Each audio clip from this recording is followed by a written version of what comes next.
Hello and welcome to the I Want to Know podcast. I'm Josh Spector and I am your host. If you don't know who I am, I'm the creator of the For the Interested newsletter, which you can check out at fortheinterested.com. If you're new here, this podcast exists for a simple reason to help creative entrepreneurs get their questions answered. Here's how it works. Each episode, a different guest comes on and asks me three questions. We have about a 10-minute conversation about each of them. That's it. Hopefully, no fluff, lots of actionable tips and strategies that they can put to use and that you can put to use as well. Before we jump into today's episode, I just wanted to read a quick tweet I saw recently from Kayvon Chung, who's at Meet Kayvon on Twitter and shares lots of great stuff, by the way. So I highly recommend you check him out. He also happens to be a member of my skill sessions. And after watching my recent newsletter social playbook session, he tweeted this. He said, I just finished watching this playbook and it was so good. I think those who love to jump straight to tactics would love this because so much is packed in 60 minutes. Kayvon is absolutely right. I might be biased, but it is very good. And it's got tons of tips in there to show you how to use social media to grow your newsletter and vice versa. So if that kind of thing interests you, go to joshspector.com/sessions to check it out. By the way, if you like my podcast, you will absolutely love my skill sessions. Okay, that's enough about that. Let's get into today's episode. Today, my guest is Luke Simmons. Luke helps faithful pastors be fruitful and fruitful pastors stay faithful. That's a mouthful. By creating resources and coaching experiences through his appropriately named Faithful and Fruitful newsletter on Twitter at Luke D. Simmons, on the Preaching Through podcast, and as a leadership coach. Luke is also a practitioner leading the Redemption Church Gateway in Phoenix, a church he founded in 2009. And his favorite job is being a dad to four kids. He has one in high school, middle school, elementary school, and kindergarten, which I'm guessing means he's pretty tired. Luke, welcome to the show. Thanks, Josh. I mean, it's a longtime listener, first time caller. So it's Awesome. I appreciate it. I'm excited to talk to you. I know you've got some great questions today. We're going to talk a little bit about prioritization. We're going to talk about credibility. And we're also going to talk about how to figure out if the things that you create and sell are worth what you want to sell them for. So let's jump right into it. What is your first question? And my first question is, if I have only about 10 hours a week to work on this business, what should I prioritize? You alluded to there in the intro. I am a full-time pastor, got a full-time gig. That's my main sense of purpose and calling and vocation. And at the same time, I'm trying to create resources and coaching experiences and stuff to help pastors, trying to be active on Twitter and engaging in good content. And I'd love to make enough money over the next year to pay for club volleyball. That's kind of Right. There you go. Perfect. I'm not really looking to quit my day job, but want to help people, want to make a little bit of money on it. So I don't have a ton of time. So that's where that question is coming from. If I have 10 hours a week to build a full side thing, what should I prioritize? Well, first of all, if you have four kids, congratulations on finding 10 hours a week. That in and of itself is impressive. So let me ask you a question. So in terms of the stuff that you're doing with the 10 hours a week, and you said it's a side hustle, you want to make some additional money, that kind of thing, and you want to help people, obviously. What are you selling? Or is it the coaching program? Is it the podcast? I mean, obviously you're doing content stuff, but like, what is it that you're hoping to accomplish? Like, where's that money coming from? So it's relatively new. It's been going really for about the last 6 months in terms of developing it as a business. I've got a cohort thing I call Preaching Lab. That's the first kind of product offering we did. There's some pre-recorded video content in there that I will turn into either an online course or skill sessions. If you can convince me that's the way to go, or some version of that. So I think there's a recurring opportunity there. I've already had one of the guys in the cohort ask me to do some individual coaching. So it's really a mixture of some passive income products, as well as probably some group experiences and coaching. Cool. So let's start here when it comes to priorities. So first I want to, and again, I think one of the reasons I was excited to talk to you is I think so many people are in this situation, right? Where it's like everybody's time is limited. And for a lot of people, it is, they have a career and they like their career and that's good. They're not looking to leave that, but they do want to make the most of the time that they're putting in. So a quick note, first of all, before we get to priorities, I think the chances are, and I say this because I think it's true of almost everybody, the things you are doing are probably taking you longer than necessary to do. So the first thing is when you have limited time to understand that the more efficient you get with whatever you're doing, Twitter, podcast, whatever, the more efficient you get, the fewer choices you have to make in terms of priorities because you're making the most of that 10 hours. Think about the things you're currently doing. Are there ways to be more efficient then? Can you take something and a good way to do that, a good exercise is to pick something that you do and ask yourself how you'd approach it if you absolutely had to do it in half the time. So take Twitter and go, I'm currently spending 2 hours a week on Twitter. What if I only had an hour? What would I do? And most likely, and actually go try that, right? Actually cut your time in half for a few weeks and see what happens on that thing. And most likely, the chances are you'll find out that the work or the thing you're doing won't actually suffer in a meaningful way. The chances are, just using this as an example, if you're spending 2 hours a week on Twitter and you go, I'm only going to spend an hour a week, chances are the actual impact of that reduction won't be that much. And you'll discover, like, oh, I can be more efficient. And this is going to allow me to do more, maximize the time that I have. So that's the first place to start. Now let's talk about priorities. So you've done some of that. You've gotten more efficient. So you're getting the most out of the time that you have. You still, like all of us, are always going to have more to do than, or want to do more than you have time to do.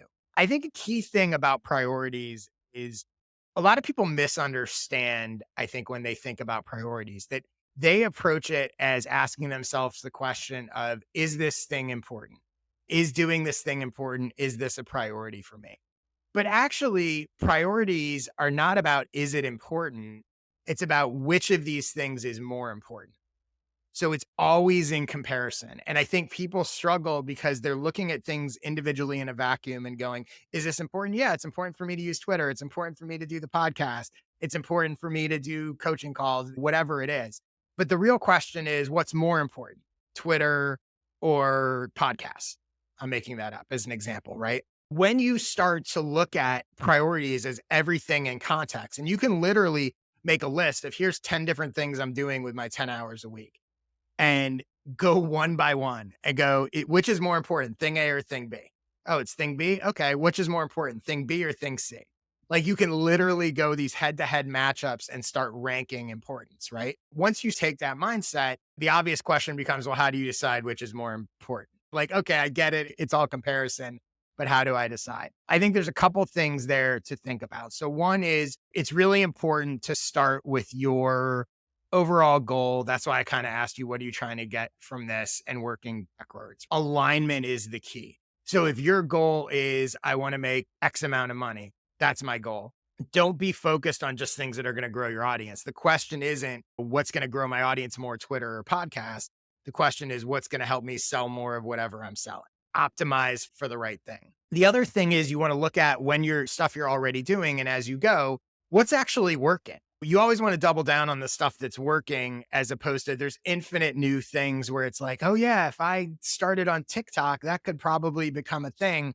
Well, yeah, but if you have some traction here, maybe instead of adding 2 hours to some new platform, add those 2 hours to what's already working, and that's going to get you further faster. Another question there that I think can be helpful to consider, is there anything that you're currently doing that if you doubled the effort, it would triple the results? I'll use the podcast as an example. If you said, okay, I put out 2 episodes a month, and you go, if I put out 4 episodes a month, would that triple the key metrics that I get from it? Sales, audience, whatever it is. You want to try to invest more time and more effort and more resources into the things that will get you an outsized result. So that's another thing to analyze this. To really help you, I think, and I came up with a series of 5 questions. So when you take these 2 things that you're doing and you go, I want to figure out which of these is a bigger priority for me. I think if you take, and this is repeat, you can do this with multiple things, obviously, right? But so you take 2 of your things, you're going to ask yourself these 5 questions. The answers to these questions should help you reveal to yourself, oh, this is clearly the bigger priority. So here are the questions. So the first one is, if both of these things were immediately accomplished magically overnight, which would have a bigger impact on my overall goal? For example, if you were like, let's say I doubled my Twitter audience or doubled my podcast listening. If that could happen magically overnight, which would have a bigger impact on my goal? The one that has a bigger impact, which should theoretically be the bigger priority. Again, it's hypothetical, but helpful I'm a big believer in assuming success. So this is an example of sort of assuming success. The second question is, if both of these things were immediately accomplished, which would I be happier to have done? So there is a piece of this that is what actually gives you joy and would you be happier to double your Twitter audience or to double your podcast downloads? Something to consider. So again, whichever that answer is another strike in the column for that one being a bigger priority. The third question is, if you had to eliminate one of the two things completely and never do it at all, which would you eliminate? So if you were forced to either say, I'm never going to use Twitter again, or I'm never going to do a podcast again, which would you choose and why? Again, this is getting to, like, on some level, these are all tricks to get inside your mind and figure out what feels more important to you. The fourth question is, if you had to outsource one of these things, which would you outsource and why? If you had to say, you know what, I'm going to let someone else run my Twitter, I'm going to let someone else run my podcast. Again, if you had to do it, which would you choose? And that question can also help you surface that ties back into some of the efficiency, because you might not fully outsource it, but you might go, you know what? I spend a lot of time editing that podcast. Maybe it does make sense to have somebody edit it for me, that kind of thing. And then the last of the questions to figure out your priority between two things is, if you had to pause or postpone one of these things, one of these goals by 6 months, which would you postpone? That helps you get at the immediacy that, does it matter if you were like, you know what, I'm going to focus on the podcast for 6 months and I'm not going to use Twitter. What's the impact of that? Or I'm going to use Twitter for 6 months and the podcast is going to go on hiatus for 6 months. What's the impact of that? With those 5 questions, even if it's close, at least 3 of those answers are going to go one direction and 2 is going to go the other. So it's a way to get out of your own head and kind of go, oh, well, I just told myself what the priority is. This is more important than the other based on sort of this series of questions. Again, you can do that repeatedly. So you might do that between your Twitter and your podcast. And then you might go, okay, well, clearly Twitter is the bigger priority. But then you might go, okay, I'm going to do Twitter versus coaching calls. And you might go, oh, coaching calls is actually more important. So you can wind up with this sort of ranked list and then look at the time and effort you're doing and adjust accordingly. So any questions about any of that? Yeah, I mean, that makes sense. Those questions are very helpful. I love those kinds of exercises. Yeah. Force you to make choices. Yeah. I think where I especially am thinking through is, like, I've kind of banked a lot of content and a lot of, and some of it's just in here in my head that I've got to get out. You're a big fan of repurposing content. Yeah. I think that's some of what I think about is, like, would my time be better spent recording these videos are yet to go anywhere, or building my newsletter, building the audience? There's kind of that, like, the behind the scenes stuff that's going to be available. And then the, like, outward facing connecting, you got to have both. Right. That's where so like new content versus existing content, or the sort of creation versus engagement? Yeah, probably creation versus engagement. Would you use those same questions to do that? Yeah, I definitely think you can. And the other thing that I would think about, again, this is why it's really important that the more specific and clear you are on your goal, it becomes a filter that makes answering all these other questions easier. So for example, let's just hypothetically say it was coaching calls. Let's say you were like, you know what, my main goal here is to make this money. And the way I'm going to do that is through coaching calls, because I could create a course that I sell for $50, but I could sell a $500 coaching call and I don't need as many, right? So this is a total hypothetical, but if you went that route and you were like, okay, my goal is to get 2 coaching calls a month. What do I need to get 2 coaching calls a month? And most likely in that scenario, you don't need that many people. You don't need even 1,000 views on a video. So in that scenario, the one-to-one engagement, the relationship building with individuals who are the type of people that you want to serve and who fit this thing, that's going to be a way better use of your time, probably, than this sort of general stuff, because your goal is not really to build an audience. The purpose of your content in that scenario is to surface and attract people who want to hire you as a coach. It's not to build an audience. Yes, there's overlap, and building an audience will help. Now, if you were to go the other direction, like, I don't know if you're familiar with Justin Welsh, but using Justin Welsh as an example, right?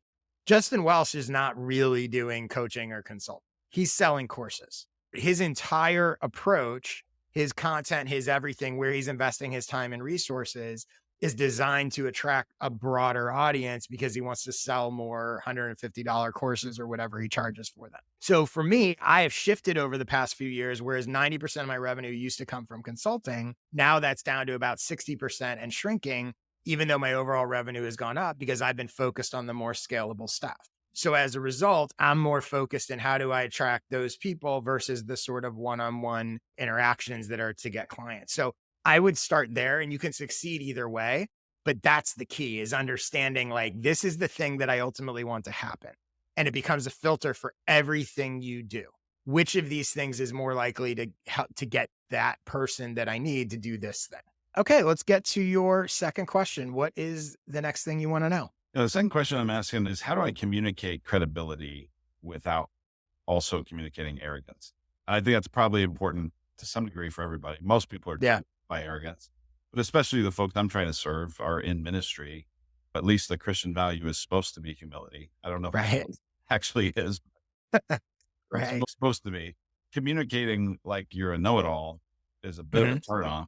And yet you've got to demonstrate some sense of, hey, I've been where you've been and I've had Hmm. success with it. And here's why you should listen to me. Yeah, I'd love to hear your thoughts on that. Cool. So yeah, this is something, and I've talked about this before. We'll link, or I talked about a piece of this before. We'll put a link in the show notes where I talk about the idea that self promotion is not a selfish act. It's actually selfless. If you create something that you truly believe is helpful to people, you actually have a responsibility to talk about it and put it out there because you're helping them. It's not about you, it's about them. And a lot of times when people feel uncomfortable doing that, it's usually one of two things. One is deep down, they don't think it's actually helpful and valuable. And that's why they're insecure promoting it. Or it's just their own insecurity getting in the way. So being honest with yourself and going, do I truly believe that this thing I'm talking about, that I'm promoting, whatever, legitimately helps people and my intent is good? And if you do, then you need to understand that all the things you're uncomfortable about are just your own insecurities and you need to get out of the way and help people. The other thing that I would say is to think about and notice the people that you follow, that you pay attention to, that resonate with you. Think about where they fall on the confident arrogance scale. Chances are you are not drawn to anybody that is being humble is a great quality. And I actually, maybe some people disagree, but I actually feel like I'm pretty humble. That said, I'm also very confident, and that humbleness doesn't cross over into insecurity. People are not drawn to people that are insecure, especially when you're talking about an expert space or you're trying to help people. They want that confidence. And I'm going to talk about the word arrogance in a minute, but they want that confidence as long as it is paired with a genuine and authentic desire to help people. There's a difference between confidence and selfish. I'm fairly confident and I talk about things that I know or success that I've had, but it's always in concert with people genuinely believe I want to help people. So that removes all of that sort of potential arrogance or red flags. So let me talk about, well, actually, let me ask you, because you used the word, which I think is interesting. So how do you define arrogance? I think what I'm thinking about is mostly that ugly, cringy, know-it-all kind of person who it's Hmm. like, you don't see any of their flaws, you don't see any of their problems. Thing is photoshopped for public consumption. They seem like they think they've just figured it all out and have totally arrived. Okay. That's what it like I feel very confident in general in my life. Yeah. I feel very confident about products and the experiences I'm creating. I think what's Hmm. harder is communicate about here's why you should listen to me. I actually do know what I'm talking about. And without that being like a gosh, who's this guy? He just both himself. But what's interesting is my guess is the people that you think that negative about, the person that you're like, who's this guy? Like he's so full of himself, whatever. The reason most likely is because you don't believe what they're saying is true. That there's a disconnect between the image that they're putting out there Sure. and what you believe to actually be true. I've engaged with some people who are like, boy, it all looks real good online. And then you look under the hood and you're like, this is not great. But here's what's interesting, right? The opposite, the people that are putting that out there, whatever, but it is true and it does feel authentic. Yeah. You don't think they're arrogant. You're actually like, those are the people that you probably are most drawn to. So I think what is important to understand is it's not the act of putting it out there that is the root of the problem. It's the act of putting it out there when it's not true or you can't back it up. So understanding that the mere fact that you have these thoughts and ask about it, you're not going to be the kind of person that's going to put stuff out there that's not true. You're not going to do sketchy, shady stuff. It doesn't matter how confident or braggy or whatever it is. If it's accurate and it's true, no one's going to go, oh, that guy's so arrogant. Like, it's like, no, just like you don't, right? It's the disconnect that causes the problem. People are attracted to confidence and they're repelled by sort of insecurity. And they're actually, I don't want to say repelled by humbleness, but the humbleness does not serve you, nor does it serve in this context. By no means am I saying say anything that's not true. And I think you also touched on the vulnerability of like, not everything's perfect. That is hugely effective. And I strongly recommend it. I might 90% of the time be talking about, look how well this thing went and look how well this thing went and whatever. But, I've posted tweets before that are like, every time I send a newsletter, 60 people unsubscribe. That is open and I'm being realistic about it. I'm not out there going like, no one unsubscribes. Posted something at one point that was like, when I send a newsletter, 60 people unsubscribe and that doesn't feel good, but it's actually a great thing. 60 people unsubscribe because I have X amount of subscribers. 60 people unsubscribe because it wasn't for them. It doesn't mean it's not good. It just means it wasn't for them. So I think couching your being honest on both sides of it, humble brag's a weird term, and I'm not suggesting that, that you do that, but understanding that like, look, I'm not making anything up. I'm showing people what I know. If you do a coaching call with someone and they're like, wow, this was great, you should share that. Because there's other people that are like, I don't know, could this guy help me? Maybe this guy can help me, maybe he can't. Oh, like it's legitimate. Here's this other person who said it was really helpful. So the other thing I would say about this, and this gets into sort of credibility, is that a couple different things here. I think a lot of times when people are worried about being seen as arrogant, I think part of what they mean by that is you're worried that when you communicate your credibility, you won't be providing value. So just even the example I just said, like you're worried that if I go, hey, I did a coaching call with Steve and Steve said it was great. What you're worried about is that people are going to go, well, what do I care? They're going to go like, oh, you're just saying like people think you're great. Awesome. Right. That piece, which I'm very sensitive to. And I think the key here is how do you share credibility that's also valuable to people? There's a few things to do that. And so I want to get into sort of 4 specific ways that you can communicate your credibility and provide value to your audience at the same time. So you're not just going, oh, look, here's how great I am. Here's some ways to do it. So one is reveal specifics. So there's a huge difference between saying, I helped this person do this, and here's exactly how I helped them do this. Once you get into the specifics of, and I'll just use like an example for myself, right? It's one thing for me to go, I worked with Susie and Susie grew her newsletter by 20%. And it's another for me to go, I worked with Susie and helped her grow her newsletter by 20%. Here's what we did. Here's how we changed her bio. Here's how we did X, Y, and Z. So that's getting that combination of credibility and value. And that's the home run. And that you're not going to feel arrogant posting because because again, part of the arrogant feeling is I'm just saying good things about myself, but not actually giving them anything valuable. Yeah. So that's one way to combine those things. A second way to do it is if you answer people's questions in public, like I call this micro coaching and I do it on Twitter all the time, right? Ask people to either submit questions to you or even just someone in a conversation. You can say, so-and-so asked me this, here's what I said to them. So your expertise, your answers, your value are establishing your credibility because people see it and they go, oh, that guy knows what he's talking about. That was really smart. But it's also providing value simultaneously at the same time. And that's the sweet spot that you're looking for. It's very different than just going, Susie asked me a question and I gave her the answer. And she said, wow, Josh, you're a genius. Like that's going to make you feel arrogant, but showing the actual thing doesn't. Then the third way to communicate credibility and provide value at the same time is to have other people interview you and share that content. Go on people's podcasts, do an interview in their newsletter, whatever it is, right? Because what essentially they're doing is they're prompting you to talk about yourself and to reveal things. And so you feel a little different maybe than just going, oh, let me tell you about X, Y, and Z. That's another sort of simple cheat code. And the other thing to keep in mind is a lot of people think about, well, especially as they grow, they might be like, I'm not going to go on this podcast because that person just started it and they don't have an audience and whatever.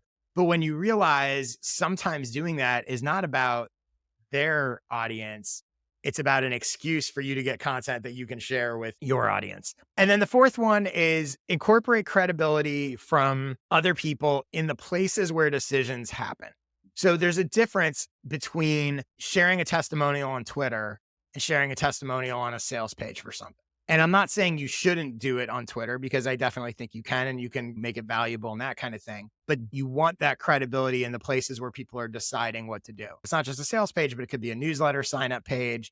It could be a podcast description. Like it doesn't have to just be paid products. If you think about what is really the point of credibility, the point of credibility is to nudge someone who's trying to make up their mind about whether they should give you their money, their attention, their whatever.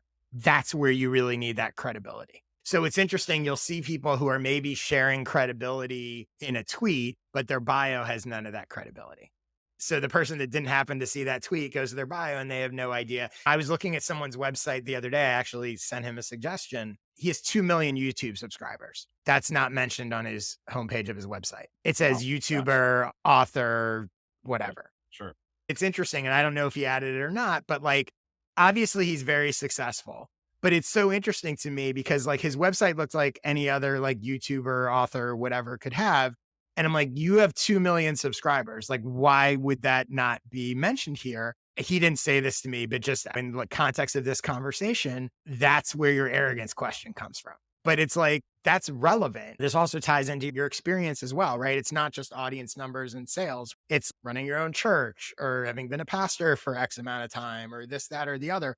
All of that is credibility and all of that should be talked about in key places and in ways that is valuable to others. One other last thing I would say about that is this is another thing that can help boost your credibility. Pointing out who your work is not for actually gives you more credibility. So I think a lot of times the people that were like, I don't believe what this guy is saying, it's because they're not eliminating anyone. So if you think about it like this, if you say, oh, I can help anyone become a millionaire. Really? Really? Anyone? People are way more likely to believe you if you said, I can help someone who already has $100,000 business get to $1 million. And that, by the way, that's still like a big jump. That's still a huge promise, to say the least. But you're way more likely to believe the person. It's like, look, if you haven't already started and gotten a business to 100,000, I'm not going to sit here and tell you I can turn you into $1 million. That elimination helps. People are hesitant to do that for a variety of reasons that relates to niche. And they're like, but I could probably help this person. I could probably help that person. But like you talking about the credibility you will have if you get specific and go, I can help these kind of pastors do this kind of thing versus I can help every pastor. That makes sense. And maybe you can, but the difference is like, oh, that guy's not over promising. Like he's not a magician. He has expertise in a certain thing that he can do this. Cool. So let's get to your third question. What is the next thing you want to know? The last question I have is why are skill sessions worth the cost? And I mean that for the end user. So pricing is this thing. I'm new to it. I'm trying to figure out. The guy I'm working with who's got a background in digital marketing, and I tend to agree with this. The more expensive it is, the more perceived value. At the same time, like there's a lot of great free YouTube hour-long webinar type things. Why is your skill session worth $50? Why isn't it worth $10? Why isn't it worth $250? How do you figure that out? Because I think what I'm most nervous about, what's really behind the question is I don't want to have people go, yeah, that was fine. I feel like that wasn't worth. It's a great question. And pricing it's funny. At some point I'm going to do a skill session on pricing, but it's such a like massive topic and there's like a million variables that it's tricky.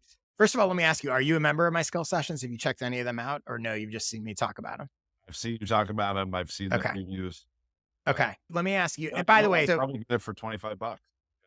right. So first of all, for anyone that's listening and doesn't know what my skill sessions are, they're a series of sort of 1-hour video presentations where I take a very specific topic and show people how to do it. So I have one called the Newsletter Booster about how to grow your newsletter in 5 minutes a day. I have one called the Product in a Day Creator. It's about how to create a product and launch it in a day. One called the Relationship Builder, which is about how to identify and connect with 50 people who can help you grow your audience and business. So those kind of things. I sell them. They're available for individual purchase for $50, or you can become a member for $197 a year and you get access to all of them. You get to join live.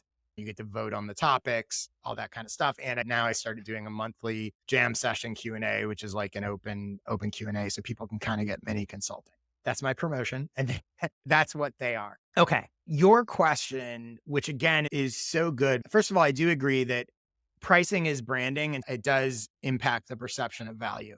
That doesn't necessarily mean that just because you're like, hey, this is $1,000 product, that it's suddenly worth $1,000 or people are going to buy it. And it also doesn't mean that just because you charge $10 for something that it's a crappy product. People have a hard time, just like you asking the question of assessing, like, what is this actually worth, especially in a vacuum where they have like nothing to compare it to, whatever. So the core of your question really is like, you're asking it about skill sessions and are they worth the cost? But really, I think what we're sort of getting at here is like, how do you determine what anything is worth, both as a buyer and as a seller? I just recorded all these videos. What we'll call them, how it'll be packaged, who knows? But like, Yeah.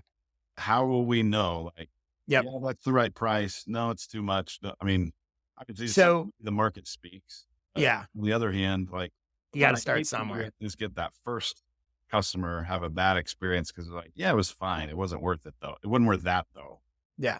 It's definitely more art than science. That's the first thing I would say. The second thing, every product, every audience is different. You see this all the time where it's people talk about, oh, I'm going to grow a newsletter and sell ads. And they're like, how many subscribers do I need? Well, are you going to have a newsletter that reaches 50 billionaires? Or are you going to have a newsletter that reaches 50,000 unemployed people? Because the ads you're going to sell are like, it's completely different, right? So understanding the market and all of that kind of stuff. I'm going to give you a very sort of strategic framework to think through how to figure out what something is worth and what to charge for it.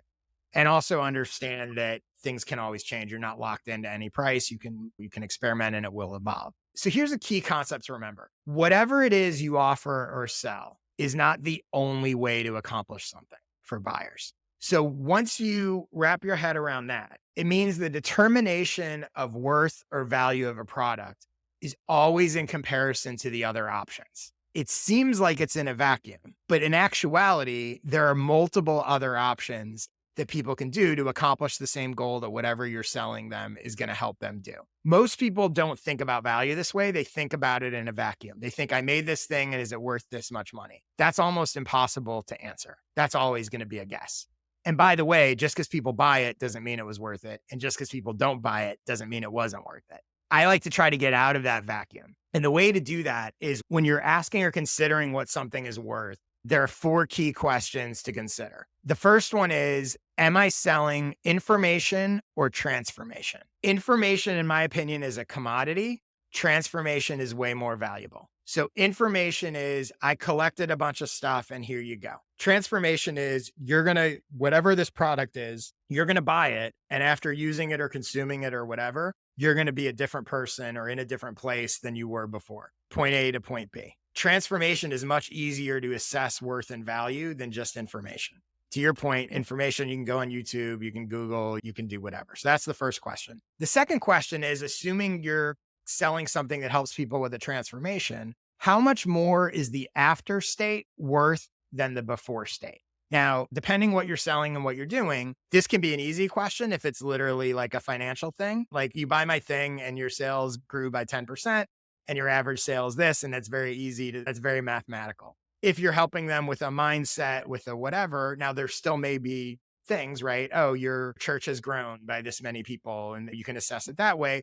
Or it could be something that's much more, just to put it in your world as an example, you lacked confidence when you delivered a sermon and now you are confident when you deliver a sermon. What's that worth? It may not be financial, but that could be worth a lot, right? What is that confidence worth? So measuring the difference between the before and after state. The third question is, could I do this myself? And if so, what would it cost me in terms of time, effort, and resources? Everything can be done by yourself, but it has a cost. People don't need to buy my newsletter skill session. They can go out and they can find a million resources. They can go out and they can experiment on their own and try to figure it out. Like there's a million different things. And I'm going to get into some of the different ways that people can do it.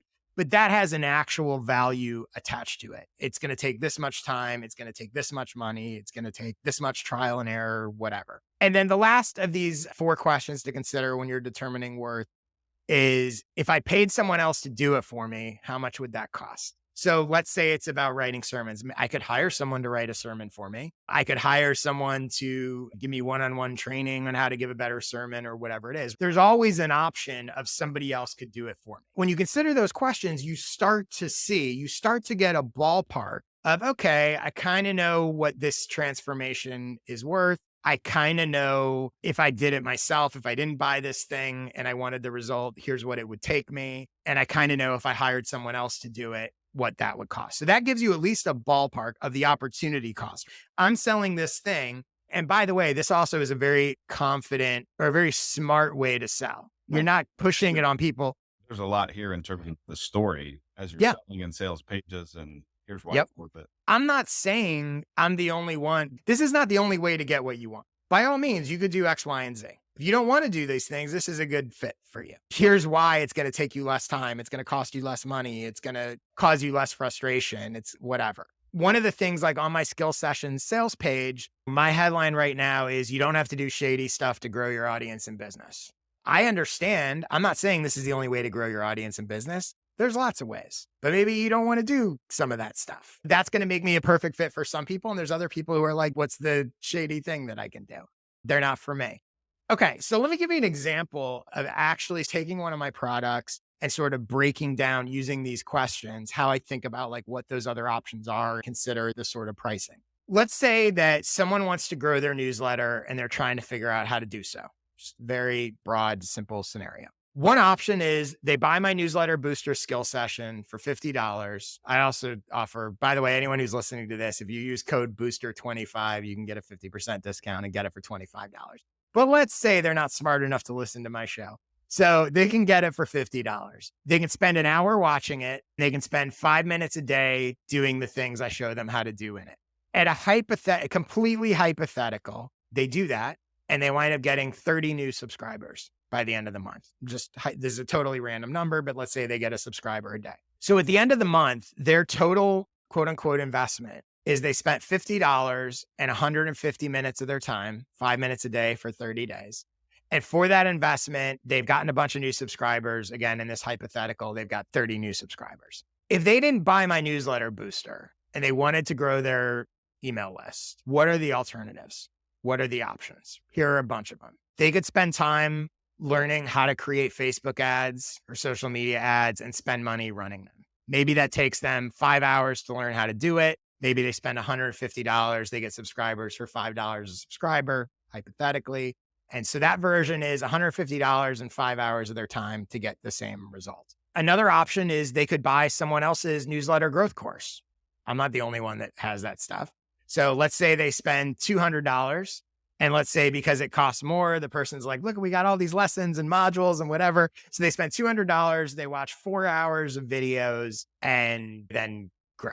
Let's say it works, let alone that a lot of stuff doesn't work. But best case scenario, they do that and it works, right? So that was $200, 4 hours. They could try to do it themselves. They could go to Google. They could go to YouTube. They could spend 10 hours reading about stuff, watching videos, learning how to grow their newsletter, try to implement that stuff on their own. Again, all this stuff can be learned. There's lots of free information out there. But again, there's a cost there. Maybe not a financial cost in that scenario, but a time cost, that kind of thing. And then another option is, again, you can always get somebody to do it for you. They could hire someone to grow their newsletter and pay them $1,000 a month. I'm making this up. I'm aware that there's these other options at different price points, at different time investments, whatever. So if I were actually like plotting out on a grid, like time and money and invest it, I'm not pretending this is the only way to do it. But when I look at that, I go, I feel like for certain people who don't want to maybe invest all that time or don't want to invest all that money, this feels like a pretty good option. Again, I know the product is good. I know it works. I know they find it helpful, etc. But Josh, given that example you just said, you should charge more. Now we're going to get, okay. So now we're going to get into advanced pricing. Well, because the reality is what you're saying is like every other thing would take you a lot more time. Either way, it's going to be a lot more time. So you're going to save time just because your skill session 1 hour plus 5 minutes a day. Yep. So time is valuable. And you should be charging $100 especially. I Well, love I I $100 a year. I love that you said this because I wasn't necessarily planning to go here, but it's the perfect place for me to go. So I'm glad you mentioned that. Number one, you're absolutely right. I should charge more. They are a steal. They are intentionally and purposefully designed to be a steal. This is also why I freely, like literally just a second ago, was like, oh, I can get it for 50% off. Like, here's the discount code, whatever. Here's why. It goes back to goal. My actual goal is not to sell individual sessions. It's to sell the annual memberships, which are $197 a year. I also know that because I've been doing it now for a little while, that most people renew their membership. So when I get a member, I think the actual sort of average lifetime value over like a three year window is actually now like $350 or something like that. I purposefully am pricing the sessions low because when people buy them, which they don't necessarily realize up front, but they get an email that says, hope you like it. And if you want to upgrade to a membership, I'll refund your original purchase. So what I'm actually trying to do is I know that the best way to sell the membership is to have them see one of the sessions because my hope is they go, wow, this was amazing, that they have the reaction that you have, that this was really helpful and really valuable. And I want more of this. And then they become a member. And that membership for me is actually worth $350 in theory, because they pay $197 a year and most people renew. And again, that's the average. So that Well, pricing, you just went from 150 to 197. yeah, Why didn't you go from 150 to 247? I thought about it, but so there's a couple things here with the skill sessions product. And one of the reasons why I like the model is it's very scalable and it's not a lot of work for me. So I do a skill session once every 2 months. Once I do it, literally it takes me a little bit to put together the presentation. I record the presentation live on Zoom and my work for that is done and I can sell it forever. When you buy a membership, so right now I think there's 9 sessions in there and the value of the membership keeps going up and up. That's why I raised the price. At some point, I will probably go up again. The other thing I've realized is, and this also gets into pricing, price increases drive sales because they create that urgency. So I did a skill sessions week promotion the week before the price jump from 150 to 197. My membership grew by 25% in a week because it created this urgency of all these people who were like, oh, maybe I should do that and whatever. If I jump, so let's say I went to 247. The next time I like creating that moment of whatever, right? So I'd rather go to 197 and maybe 6 months from now go up again because it creates another urgency moment. Whereas if I go too high, too fast. So another example of where I've done this is I sell ads in my newsletter, which people can check out at fortheinterested.com/ads. I started those at $55, which was really low. And I went from 55 to 80, from 80 to 100, from 100 to 150. And then I did actually jump all the way to it's like 350 now. But that was very purposeful. And I would see floods of ad buys every time it was about to go up. There's a bunch of stuff going on there, right? So one part of it is I ultimately want people into the membership. So I really want to get them to try one because I think then they're going to want more, right? So it's purposefully priced low. The annual membership is also priced probably lower than it could be because I give myself room to continually have these jumps. And then the third piece of it is I like having my products priced a little on the lower side because I like that people go, wow, that was crazy valuable. Like I want it to be a no-brainer, ideally. And I think that helps with the renewals and everything. What's interesting is on the flip side, my consulting's priced very high because my consulting's not scalable. So my consulting is, if I'm going to do a 90-minute clarity call with somebody, that's all I'm doing at that time. And the only money I'm getting from that is what that person pays for that one call. With these, the time and effort, they're made, right? And I'm doing another one. There's no additional work by people buying them. There's just more money. So those are a little on the lower side. How much is like the production value of it factor in for you? Recording a Zoom call, that's pretty low production quality. Yeah, Relative very to if purposeful. You're in a studio and blah, blah, blah. Very purposeful. So I think all of that stuff, I think what people really care about is the value of the information. I think most traditional courses are way overproduced. Zoom is totally fine. I've never had anyone say they have any issue with it. And honestly, like I do need to improve my Zoom background, which looks like a hostage thing, and get a better camera and all that stuff. But I'm very much like, to me, it's about the information. As long as they can hear it, as long as they can see it, I'm literally taking them through like a PowerPoint presentation. I like Zoom also because they're on it so we can interact. We do questions at the end, that kind of Yeah, stuff. but I guess my question is, does that impact your approach to the pricing? No, You go, hey, people are going to experience this as low production, therefore I should price it lower. no. For me personally, no. Um, Because to me, it's all about a really well produced, flashy course that doesn't have good information. No one's going to go, wow, that was great. To me, it's all about the sort of value of the information But or if the you had trans. the same value with Would I charge more? 30% better production value, would you charge more for it? I don't think I would charge more. I mean, I guess I could in theory. Here's what I would say. I don't think I would charge more. Hypothetically, maybe I'd sell more because people might look at the clips and they might go, "Oh, this looks amazing." But even that, like I come from, and this is true of how I think of social media as well, right? I think that the underlying idea is the most important thing in everything. So I don't use Instagram. I'm not a big Instagram fan, but I used to, and I used to run social media for the Oscars. And so like I've used all the platforms and like I get the whole thing, right? But my take is people think what works on Instagram is like pretty pictures and it's got to look whatever. To me, it's always the underlying idea. Like you could have a crappy screenshot of something in your notes app. And I've done this before. But like if that underlying idea resonates with people, that post is going to go crazy. So this is my approach to everything. And I think my products extend to that. And at times to a fault. And there are some things like, again, I'm going to improve my little sort of studio here and I'm going to get a better camera and my YouTube thumbnails can be better. And I'm working on that, like all of that stuff. So it's not that it has no impact. I think to me at least, it is drastically far behind in importance compared to what really matters is like, can you help people get the thing that they want to get? It's funny, like I mentioned in the intro to the show on talking about how great the newsletter social playbook was. It didn't stop him from doing that. Like the people that it's not stopping people from renewing. Again, not that it can't be better, but to me, that's always the emphasis more so than the other stuff. But That's great. cool. Thank you so much for the questions. Tell people if they want to follow you, connect with you, listen to your podcast, all that stuff. Where can they find more of you? Yeah, you can follow me on Twitter at Luke D. Simmons and then faithfulandfruitful.com. My stuff, again, my newsletter, fortheinterested.com.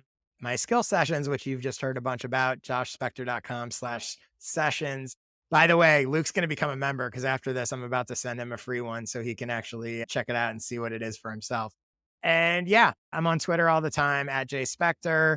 If you would like to come on the show and ask me 3 questions, go to joshspector.com/questions. Think that's about enough of me promoting stuff. Have a great week. I will see you, or you will hopefully hear me in your headphones next week.